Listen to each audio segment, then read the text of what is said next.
Welcome back my YouTube channel exam done. मैं शोभित आप सभी का स्वागत करता हूं अपने यूट्यूब चैनल एग्जाम डन पर।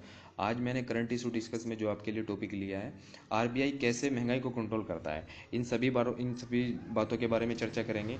और कैसे कंट्रोल करता है, कैसे भारत में रेपो रेट को घटाया बढ़ाया जाता है आरबीआई के द्वारा, और जितने भी सीपीआई और डब्ल्यूपीआई इंडेक्सेस हैं, इन सभी के बारे में चर्चा करेंगे। सबसे पहले ये बहुत ज़्यादा मोस्ट इम्पोर्टेंट टॉपिक है यूपीएससी के लिए।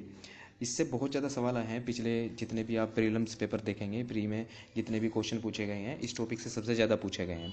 यूपी पीसीएस हुआ या स्टेट पीसीएस के कितने भी एग्ज़ाम हुए, यूपीएससी जितने भी एग्ज़ाम इसमें कंडक्ट किए जाते हैं, ये सबसे ज़्यादा आरबीआई से या डब्ल्यूपीआई से, सीपीआई से, मॉनेटरी पॉलिसी कमेटी से, इन सभी से सवाल ज़्यादा पूछे जाते हैं। अब इन्हीं सभी से बारे में चर्चा करेंगे। उससे पहले मैं आपको इससे पहले एक बात बता देता हूँ, हमारे चैनल को सब्सक्राइब जरूर करें, क्योंकि अगर आप सब्सक्राइब करते हैं तो आपको आने वाले जितने भी नोटिफिकेशन है उसको तुरंत मिलती रहेगी।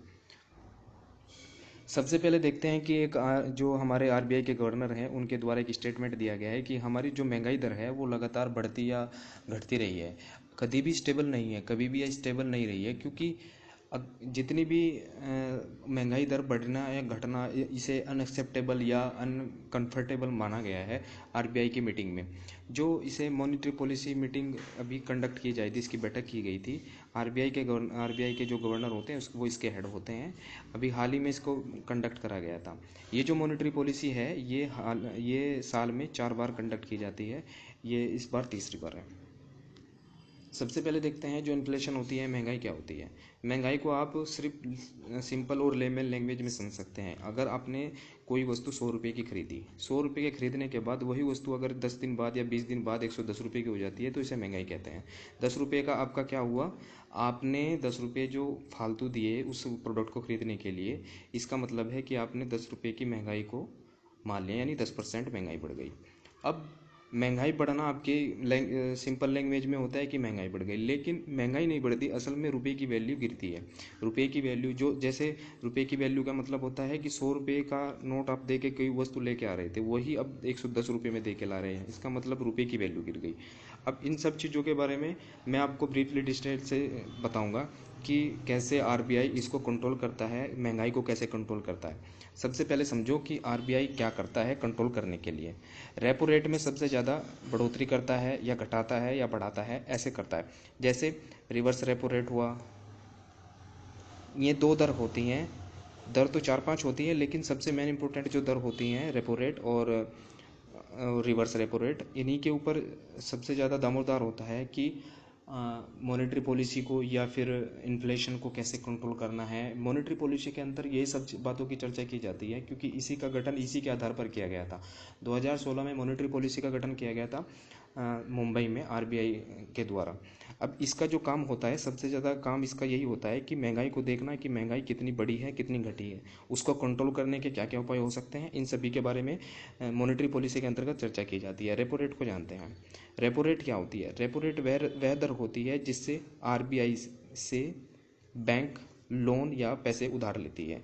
अब अगर आप रेपो रेट को बढ़ा देंगे तो क्या होगा, बैंक आरबीआई से लोन लेना कम कर देगी, बंद ही कर देगी, मतलब इतना ज़्यादा लोन नहीं लेगी। तो क्या होगा, आगे जो कंज्यूमर होंगे वो भी लोन ले पाएंगे क्योंकि उनका लोन महंगा हो जाएगा। अब जितना लोन महंगा होगा, कंज्यूमर भी उतना ही कम उसको लोन को बोरो करेंगे, लोन लेंगे, अपने जितना महंगा होता चलेगा। तो इससे क्या होगा, जो मार्केट में पैसे की लिक्विडिटी है वो कम हो जाएगी। पैसे की लिक्विडिटी को ही कम करना महंगाई को कंट्रोल करना होता है। मतलब अगर आप सपोज करिए आपके पास पैसे की कोई कमी नहीं है, आप पैसे को फुल खर्च कर रहे हैं। अब अगर आप 100 रुपये की चीज़ को 110 रुपये में ख़रीदना पसंद करेंगे, तो आपने क्या कहा, महंगाई को बढ़ा दिया। अब वही आम आदमी के लिए वो चीज़ महंगी हो गई, आपके लिए तो महंगी नहीं है क्योंकि आपके पास पैसा है। अब दूसरी बात जो इसमें कंट्रोल करता है वो आरबीआई करता है। आरबीआई रिवर्स रेपो रेट के थ्रू भी कंट्रोल कर लेता है और रेपो रेट के थ्रू भी कंट्रोल करता है।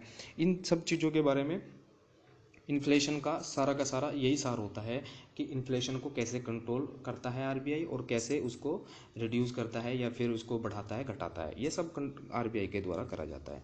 अब पिछले कुछ सालों में देखें, 60 सालों का लगभग मैंने डाटा लिया है, 60 सालों में आप देख सकते हैं कि आरबीआई ने तो नहीं, लेकिन कैसे हमारा जो महंगाई दर है वो कैसे बढ़ती घटती कर रही है। कभी भी इन्फ्लेशन कभी भी ऐसी नहीं रहती है कि एक ही लाइन में चले या एक ही उसमें चले कि मतलब ना तो घटे ना बढ़े। अब आप 1971-72 के दशक में देख सकते हैं। 1971 में भारत और पाकिस्तान का युद्ध चल रहा था, तो उस टाइम पे भारत की जो स्थिति हो गई थी, हमने बांग्लादेश को आज़ाद कराया था पाकिस्तान से, तो इस वजह से भी भारत में 30% तक, लगभग 30% तक इन्फ्लेशन पहुंच गया था, महंगाई पहुंच गई थी। इसका जो कारण मान सकते हैं कि जो क्रूड ऑयल होता है, कच्चा तेल होता है, उसमें सबसे ज़्यादा बढ़ोतरी देखने को मिली थी इंटरनेशनल लेवल पर। अब आप देख सकते हैं जो हमारे हमारे जो लास्ट के मंथ है, लास्ट के मंथ में भी बहुत ज़्यादा महंगाई देखने को मिली थी। जैसे आरबीआई कैसे पैमाने तैयार करता है कि 6% से ऊपर अगर चली जाती है महंगाई तो मतलब तो महंगाई हो रही है, अगर 6% से कम होती है तो महंगाई मेंटेन है। अब जो फैक्टर आप देख सकते हैं, सबसे मेन इंपॉर्टेंट जो फैक्टर रहा है महंगाई को दिखाने में आरबीआई के द्वारा, वो रहा है रसिया और यूक्रेन का युद्ध। क्योंकि इसकी वजह से इन दोनों दोनों देशों के जो युद्ध आपस में कर रहे हैं, इन दोनों देशों की वजह से क्रूड ऑयल यानी कच्चा तेल महंगा हो गया। अब अगर आपकी बेसिक चीज़ या कोई छोटी चीज़ जिससे सब बुनियादी चीज़ें जुड़ी होती हैं, वही चीज़ महंगी हो जाए तो आगे की जितनी भी चीज़ उनसे प्रोडक्ट से बनते हैं वो सब चीज़ महंगे हो जाते हैं। इससे आपके जितने भी ट्रांसपोर्ट का खर्चा हो गया वो सब तेल का महंगा होना ही पूरे भारत की अर्थव्यवस्था पर निर्भर करता है कि महंगाई घटेगी या बढ़ेगी।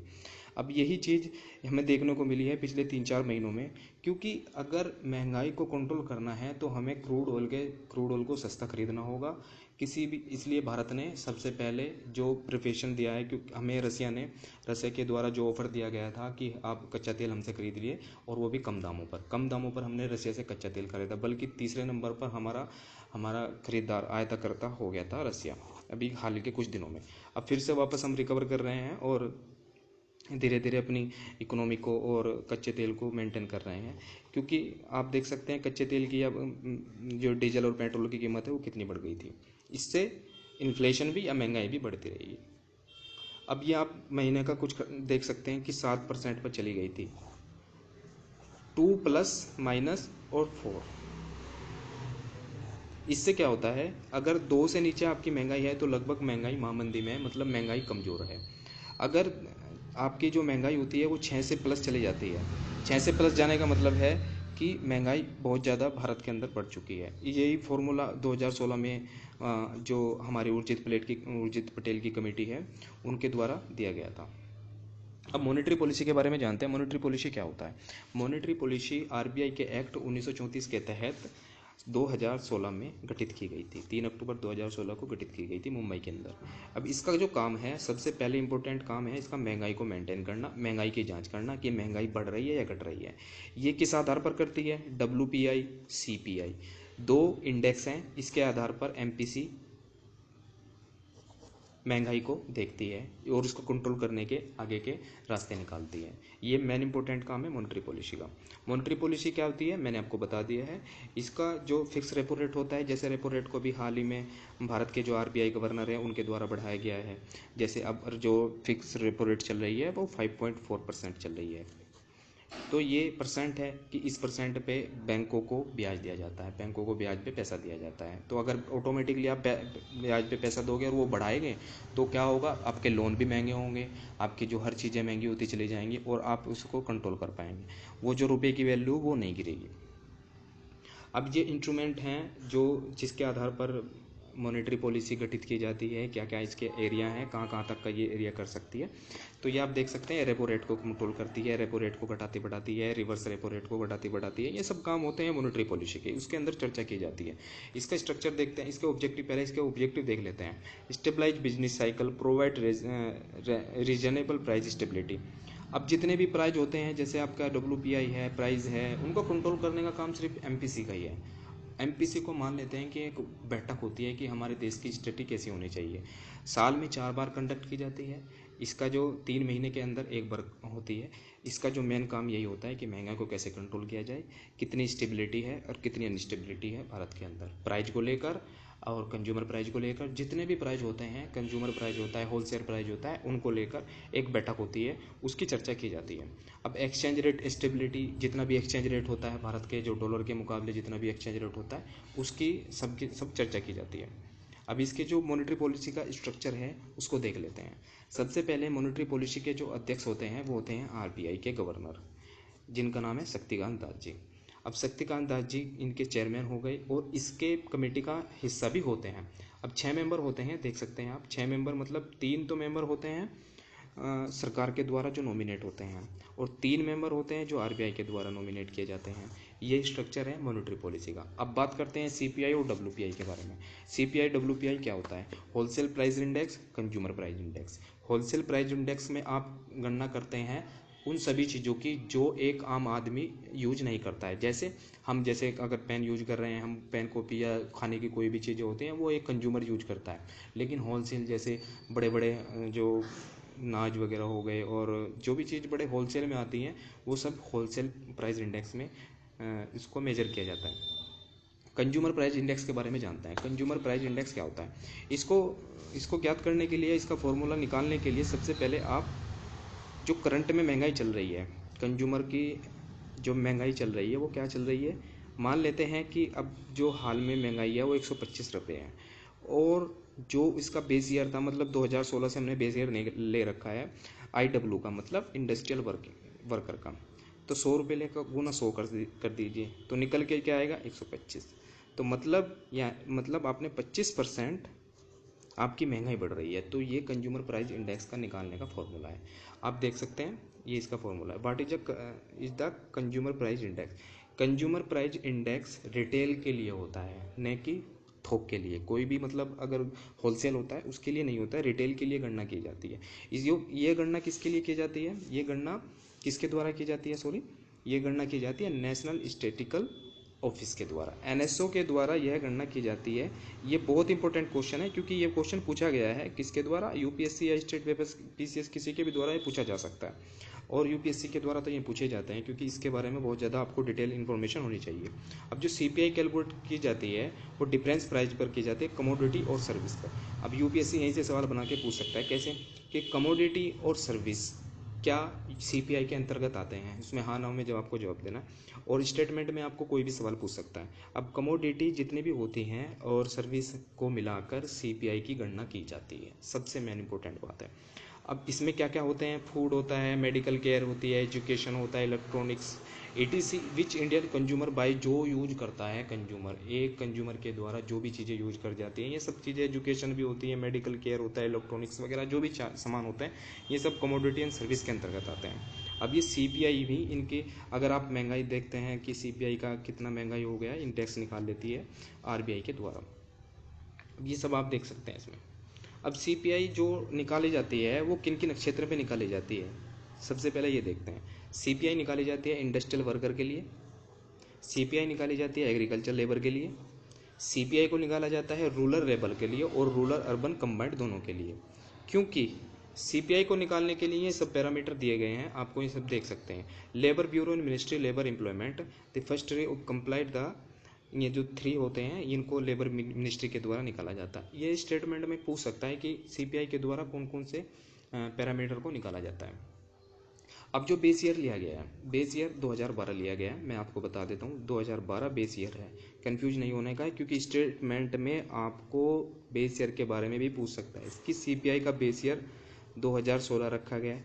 2016 रखा गया है सिर्फ इंडस्ट्रियल वर्कर के लिए, सभी के लिए नहीं। इंडस्ट्रियल वर्कर के लिए 2016 बेस ईयर रखा गया है, वरना सभी के लिए जो हमारे लेबर के हैं, एग्रीकल्चर से रिलेटेड हैं, उनके लिए सभी जो बेस ईयर है वो 2012 ही है। कंज्यूमर प्राइस इंडेक्स जितना भी लिया जाता है IW को छोड़ के वो 2012 का बेस ईयर लिया जाता है। अब मॉनेटरी पॉलिसी आप इसको यूज करते हैं सीपीआई डाटा कंट्रोल इन्फ्लेशन, मैंने आपको बात बता दी है। सीपीआई का जो डाटा यूज किया जाता है मॉनेटरी पॉलिसी के अंतर्गत वो इन्फ्लेशन को कंट्रोल करने, यानी महंगाई को कंट्रोल करने के लिए लिया जाता है। अब आप ये जो बातें मैंने आपको बताई हैं वो सब देख सकते हैं। इंडस्ट्रियल वर्कर के लिए कहाँ कहाँ से कितना कितना फ्यूल, लाइट हो गया, पानी, सुपारी, तंबाकू, ये सब इनको मेजर किया जाता है सीपीआई के अंतर्गत। अब होलसेल प्राइस इंडेक्स के बारे में जानते हैं। हमने बात करी थी अभी सीपीआई के बारे में। सीपीआई क्या होता है, कंज्यूमर प्राइस इंडेक्स क्या होता है, वो सब बारे में बात करती है, किस किस क्षेत्र में इनको गणना की जाती है। लेकिन अब जो होलसेल प्राइस में, it measure the change in the price of goods and sold trade in bulk in wholesale business to other business. अब एक बिजनेसमैन है, दूसरा बिजनेसमैन है, वो कोई कमोडिटी या एक्सचेंज कर रहा है। अब होलसेल कोई कंज्यूमर के लिए तो नहीं होगा, होलसेल होगा किसी कंपनी टू कंपनी के थ्रू ही। जैसे कोई कंपनी हो गई, किसी दूसरी कंपनी को वो होलसेल में ही माल बेचेगी और वो उसे कंज्यूमर में बेचेगा।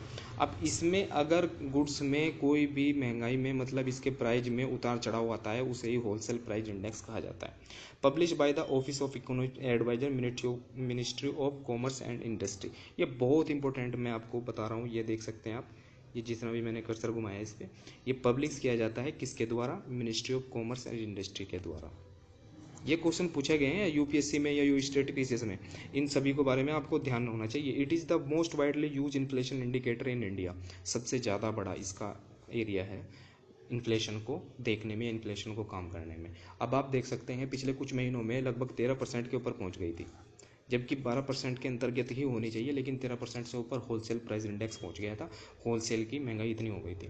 अब अगर होलसेल का महंगा होगा तो ऑब्वियसली बात है कि कंज्यूमर प्राइस इंडेक्स भी ऑटोमेटिकली महंगा हो जाएगा। अब measure criticism index is the general public does not buy product wholesale price. अब जो क्रिटिक्स करते हैं लोग इसकी, हमें तो होलसेल नहीं खरीदना है, जो बायर हैं वो तो इसमें कंज्यूमर ही होते हैं।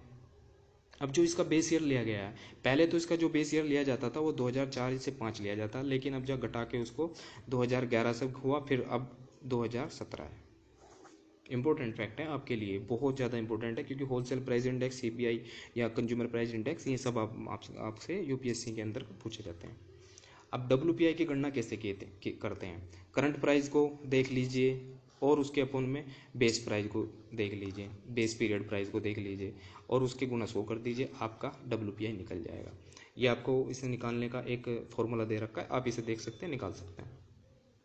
डब्ल्यूपीआई और सीपीआई में क्या अंतर होता है, इसके बारे में देखते हैं। WPI is measure in the retail price, CPI goods and service. CPI के अंदर दो चीज़ें होती हैं, goods and service. It is measure in wholesaler, goods charge का होता है सिर्फ, ठीक है। CPI release on monthly basis, ये मेन इंपॉर्टेंट है। सीपीआई मंथली बेसिस पर रिलीज की जाती है, जबकि डब्ल्यूपीआई वीकली बेसिस पर रिलीज की जाती है। CPI include both goods and service, WPI include only good. सिर्फ डब्ल्यूपीआई, जो हमारा जो डब्ल्यूपीआई है वर्ल्ड होलसेल प्राइस इंडेक्स, वो सिर्फ गुड के लिए होता है, एक प्रोडक्ट के लिए होता है, न कि सर्विस के लिए। ये मेन इंपॉर्टेंट है। अब बेस ईयर कैलेंडर आप देख सकते हैं, it is the calculate the final stage of inflation. सबसे मेन इंपॉर्टेंट है कि जो सबसे ज़्यादा इन्फ्लेशन या मतलब महंगाई की जो दर को मापती है वो सीपीआई मापती है, न कि यूज़ ऑफ द होलसेल। इसकी जो फर्स्ट स्टेज है वो डब्ल्यूपीआई, इसी से नापा जाता है कि कहाँ से महंगाई बन के चलती है और कहाँ से उसका ख़त्म होती है। अब जो डब्ल्यूपीआई ये रिलीज करता है, आपको मैंने बता दिया है, मिनिस्ट्री ऑफ कॉमर्स करता है डब्ल्यूपीआई, सीपीआई एनएसओ द्वारा किया जाता है। मेजर गुड्स ओनली, इसमें दोनों होते हैं, गुड्स एंड सर्विस। आइटम कितने होते हैं डब्ल्यूपीआई में? सबसे ज़्यादा होते हैं 697 तो होते हैं डब्ल्यूपीआई के अंदर, और रूरल बास्केट में, अर्बन बास्केट में सीपीआई के अंदर अलग अलग होते हैं, आप देख सकते हैं। बेस ईयर 2011 से 12 है और इसमें सीपीआई में 2012 है, सिर्फ उसको छोड़ के, इंडस्ट्रियल वर्कर को छोड़ के। आशा करता हूँ आपको ये वीडियो पसंद आया होगा। चैनल को लाइक और सब्सक्राइब जरूर किया करें, क्योंकि आगे के आने वाली की नोटिफिकेशन जितनी भी होंगी वो आपको मिलते रहें। थैंक यू, मिलते हैं ऑल ऑफ यू, मिलते हैं अगले वीडियो में।